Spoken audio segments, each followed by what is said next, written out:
नमस्कार, आप देख रहे हैं अमृत विचार। मैं उज्जवल झा। करमपुर चौधरी में हुए बवाल को लेकर सपा के पूर्व मंत्री भगवत सरन गंगवार आज डीआईजी से मिलने के बाद क्या बोले हैं वो, आइए सुनते हैं उनकी बात। और सर कैसे आना हुआ डीआईजी साहब के पास? आप पूरा समाजवादी पार्टी का पूरा दल मिलने आया है। असल में 6 तारीख को करमपुर चौधरी और इज्जत नगर पुलिस में आपस में विवाद हो गया, काफ़ी फोर्स लगी और घटना जो भी घटी बहुत निंदनीय रही। पुलिस का कहना है कि लॉकडाउन की वजह से सख्ती थी, लेकिन उसमें कुछ ऐसे लोग भी पिट गए जिन्हें नहीं पिटना चाहिए। महिलाओं पर हाथ नहीं उठाते।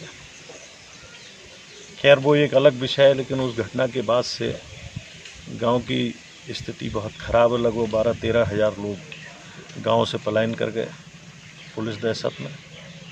और आज गांव की स्थिति ये है कि जानवर, मवेशी, बकरी बकरे, मुर्गे मुर्गी सब दाने और पानी तक को परेशान हैं। मरीज या दुधमुए बच्चों को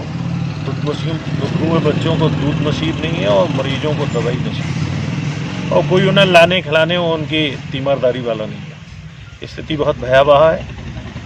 दूसरे एक और वो गांव है, खेती किसानी से लोग अपना परिवार पालते हैं और उसमें सब गांव भाग गए तो खेती किसानी काम भी चौपट हो गया। गेहूँ की फसल तैयार खड़ी है, गन्ना खड़ा है पड़ने के लिए, फैक्ट्रियाँ बंद होने वाली हैं।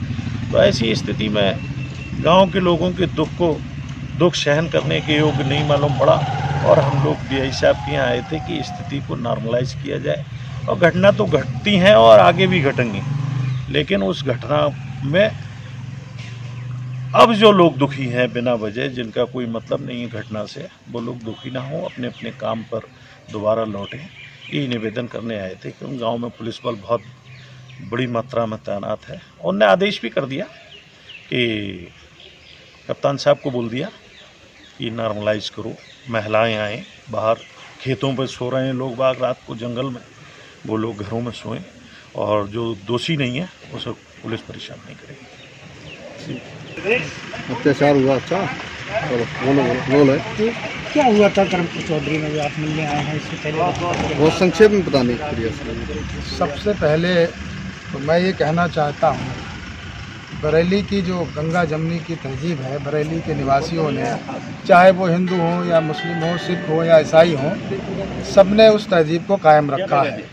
कोरोना जो बीमारी है, इसके कारण आज हमारा मुल्क बहुत नाजुक दौर से गुजर रहा है और इस बीमारी में जो सोशल डिस्टेंसिंग और लॉकडाउन का जो हमारे बरेली के लोगों ने पालन किया, लेकिन करमपुर चौधरी की जो घटना है, उस घटना में जो भीड़ इकट्ठा होने का कारण है, वहाँ पर एक माहौल इस तरह का पैदा कर दिया गया कि जो उसमें जिसकी वजह से घटना हुई उसका नाम बबलू खां उर्फ कश्मीर खां, उसकी वल्दियत है हाशिम खां, जो कि करमपुर चौधरी का निवासी है। लोगों में ये बात फैला दी गई कि वो पुलिस ने जो उसको बुरी तरीके से मारा है उसकी वजह से वो बेहोश हो गया है, और कुछ लोगों ने तो ये उड़ा दिया कि उसकी मृत्यु हो गई। इस वजह से वहाँ भीड़ इकट्ठा हुई। जब भीड़ इकट्ठा होने के बाद वो लोग उसको एक चरपाई पर लेकर करमपुर चौधरी का जो पेट्रोल पंप है वहाँ तक लाए।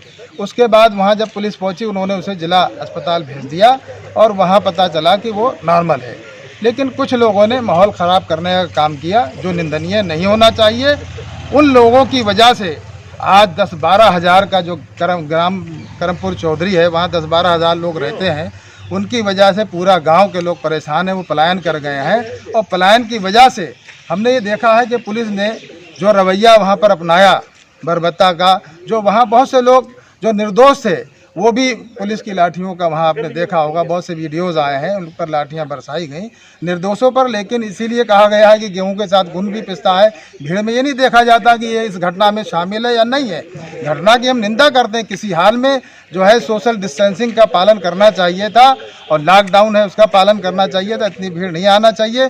लेकिन अभी हम माननीय मंत्री जी डीआईजी साहब से मिले, हमने उनसे गुजारिश की कि जो लोग निर्दोष हों इनको बिल्कुल परेशान ना किया जाए। हर हाल में करमपुर चौधरी का जो माहौल है, जो लोग अपना घर छोड़ के पलायन कर गए, जिनके कारण वहाँ पर दूध नहीं ले जाने पा रहे हैं, वहाँ जो किराने की दुकानें वो नहीं खुल पा रही हैं। तो अभी आश्वासन दिया है डीआईजी साहब ने, एसएसपी साहब को फ़ोन किया कि अब वहाँ माहौल को जो है नॉर्मल किया जाए और जो वहाँ के बुज़ुर्ग हैं, जो महिलाएं हैं, वो जो पलायन कर गए वो अपने अपने घरों पर आ सकें और जो वहाँ भैंसें और गाय बैल मुर्गियाँ वो सब जो अपने दाने पानी की वजह से भुखमरी के कगार पर हैं वो लोग आएँ और उनकी जो भाई जानवर का कोई वो कह नहीं सकता मुँह से, लेकिन उनकी भी जान बचना ज़रूरी है और जो निर्दोष हैं उनको हर हाल में उनके खिलाफ कार्रवाई नहीं होना चाहिए। और इसी को लेकर आज हम लोग समाजवादी पार्टी के लोग हमारे माननीय मंत्री जी के जो है नेतृत्व में हम लोग यहाँ डीआईजी साहब से मिलने आए, उनके सामने इन समस्याओं को रखा।